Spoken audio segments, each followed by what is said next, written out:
Hi everybody, I'm Maria. I'm Max. And today we're really confused and excited about science. Apparently scientists created life that can reproduce and create more of its own life, as life is known to do. So they had created a cell, in a laboratory, basically created a cell before, but it was unstable and it couldn't could last very long. But now they created a cell that can make copies of itself, which I feel like wild. is just life, right? I mean, well, maybe if we had stayed on the science path in school and not just dropped science, maybe we would have been creating life, So today we're gonna do an 8th grade science exam. Kenya Certificate of Primary Education. Certificate of Perfection. And excellence. And excellence. So I haven't seen the answers either, and my science is also rusty. So we'll just see how well we do. And we'd also like to say hi to our new subscribers. Thank you so much. We're almost at 500. Maybe by the time this comes out, we'll be at 500. Yay! So karibu. Yeah, thank you. We love it. We love sharing all this. Let us know. Let us know what you'd like to see and hear from us. And we're so happy to welcome you. To Salimia down below in the comment section as well. So number 1. Which of the following pairs of human body parts is used in breathing? And I will pronounce the words how I learned them. Excuse me. 1. Lungs and esophagus. B. Nose and trachea. C. Diaphragm and stomach. D. Ears. I think maybe nose and esophagus. So for breathing. Okay, hang on. This is one of those ones that has different pairs. Yeah. Now I was like, I know this. It's gonna be all of the above. Turns out, nope. Okay, well, your esophagus is not for breathing, unless you're a Kanye West song. Yeah. Your trachea definitely is, and your nose is. Yeah. Your diaphragm also is. Yeah. Because you need those muscles to How about your stomach? No. Not really, no. So we're gonna go for B, I would say. Yeah, but what about your diaphragm? But not your stomach. It both have to be correct. Well, that seems kind of like a... That seems... literally dog is chasing lizards all over the place. That kind of seems like a little bit of a technicality, but okay, yes, we'll go with that. Okay. Yeah, correct. Number 1 is correct. Me personally, I rarely use anything. Which of the following waste products is excreted by lungs? 1. Excess salt. B. B, urine. C. Sweat. D. Excess water. You thought it was easy. No, I didn't. I didn't think it was going to be easy at all. Okay, which one is excreted by lungs? Okay, well... Actually, I don't effing know. What I was sitting here being like... Carbon dioxide, baby. I got this one in the bag. Same. Like, how is it not carbon dioxide? I guess water, because if you swallow water, you want to cough that out, man. It's excreted by the lungs? If that's the... I mean, I can't see... What do we mean by excess? There's nothing else the answer not physiologically what I think of when I think of excess. But I think the answer is wrong. This is excess body fat. But you don't see me coughing that shit out. Okay, we'll just guess water. Yeah, water, I guess. Sure. I don't know about this, man. If this is what the kids are being taught. I think we've uncovered a conspiracy here, man. Okay. Which of the following pairs of diseases only consists of sexually transmitted diseases? Another double pair one. So both of them have to. Both of them have to be STDs. Yeah. Gonorrhea and malaria. I hope not. HIV, AIDS, and measles. Oh no. C. Syphilis and something called chancroid. Cancroid? Chank? What? I mean, maybe it's pronounced cancroid. D. Bilharzia and gonorrhea. Bilharzia? I know what bilharzia is. Do you know? What is no? Because I know it's my phobia.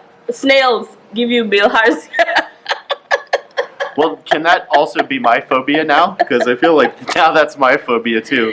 What do you think it is? Okay, well it has to be syphilis and cankroid. I guess so. Because a cankroid sounds only like something that would grow on you after you've been doing something bad. Something terrible. You don't get cankroids from living a healthy lifestyle. Living a good life. I don't know what they are, but... Okay, it is C, syphilis and cankroid, whatever the F. Which of the following components of the environment is the main source of energy for living things? Main source of energy for living things. A, plants. B, air. C, water. D, soil. None of these, because the sun. Yeah, what are the choices again? Plants, air, water, and soil. Okay, so let's do this. Let's break this down here. Plants need air and water. I sound like William Shatner. And soil. And other things need plants to live. But other things also need air and water. Yep. But not soil. Mm-hmm. So you've eliminated plants and soil from that logic. Have I though? I mean, is that how logic works? I'm gonna say air. No, water. I think they mean water. Like, I can now tell what they're thinking. I can't. I think they mean water, but it's not. Oh boy, water is not a source of energy. Yeah. The question says source of energy. But neither is. I mean, none of these are sources of energy. Okay, we gotta choose an answer. What is it? Air. Okay, I'll go for air. It's water. It's water. Water, I guess, is a sense. Actually, I would fail this exam because it doesn't make any sense. Which of the following least pollutes the soil? So least pollutes the soil. Is soil pollution really the thing, though, that we're... Okay, anyway, yeah? Excess fertilizers. B, oil spillage. C, kitchen leftovers. D, mining. The kitchen leftovers is okay. I feel good about that one. Yeah. I feel like that's the least... In fact, it could be argued that kitchen leftovers maybe help the soil. But did you have to ask it like that? Yeah, you asked it weird, and then the answers are so out of proportion with one another. Kitchen leftovers and mining. The entire mining industry. Just mining. And kitchen leftovers. I think, yes, the answer is C, kitchen leftovers. So we got that one right. That's good. So, ladies and gentlemen, throw your trash on the ground. Water bottles, containers, rotten stuff. Just throw it out the window. Yeah, they said kitchen leftovers versus like food leftovers. I personally process crude oil in my kitchen, so but it came from the kitchen, so it can't be bad. Okay. Hey, another one which is oddly praised. Oy. The soil that cracks easily when dry. Just hear that. The soil that cracks easily when dry has A, rough texture, B, small particles, C, large airspace, D, low capillarity. Okay. Hello, darkness, my old friend. So when I think of soil that cracks easily when dry, I think mud. Like I think small particles. Yeah, when it's like mud and it's got the little cracks on it, like in a desert or somewhere like that, where there's flash floods and also like extreme dryness afterwards. Because capillary action, as they call it, implies that like it's just it can be aerated easily. Yeah, it's super like. It's got sponginess. Yeah. Also, like none of these are exclusive. Like it could have small particles and a rough texture. Yeah, like it could have large airspace and small. In fact, one could argue that the air. Oh, I got it. The air has small particles in it. Yeah. And it has airspace. Yeah. And it's the source of all energy of life. Yeah. So the air is cracking, and that's why you have cankroids. Yeah. What did I win? So, what are we going for as our answer? Leftovers. I forgot again. I'm going to stop staying with kitchen leftovers. That feels like the right answer to this question, too. Okay, you said small particles? Yeah. Okay. Yeah, it is small particles. Does that help you to know that? No, I mean, I think... Maybe it's important for farming? No, yeah. We definitely learned a lot of agriculture and about the soil and how it works. But the way these questions are phrased, I can't deal with them. Is cracking of soil really the detrimental feature of farming? Is that what's gonna make or break your crop? But I think it's just important to understand, like, maybe it's got small particles, so I don't know. So okay. So if you have cracked, you could go backwards. If you have cracked soil, then you could say, okay, this has very small particles, which maybe means it doesn't have good irrigation. Yeah. So you shouldn't plant there. Yeah.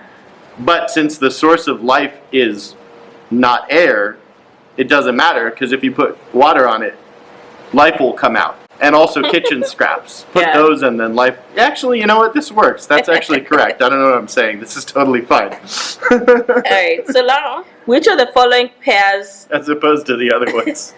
Which of the following pairs of types of soil erosion, so you gotta know your types of soil erosion, forms V-shaped ditches?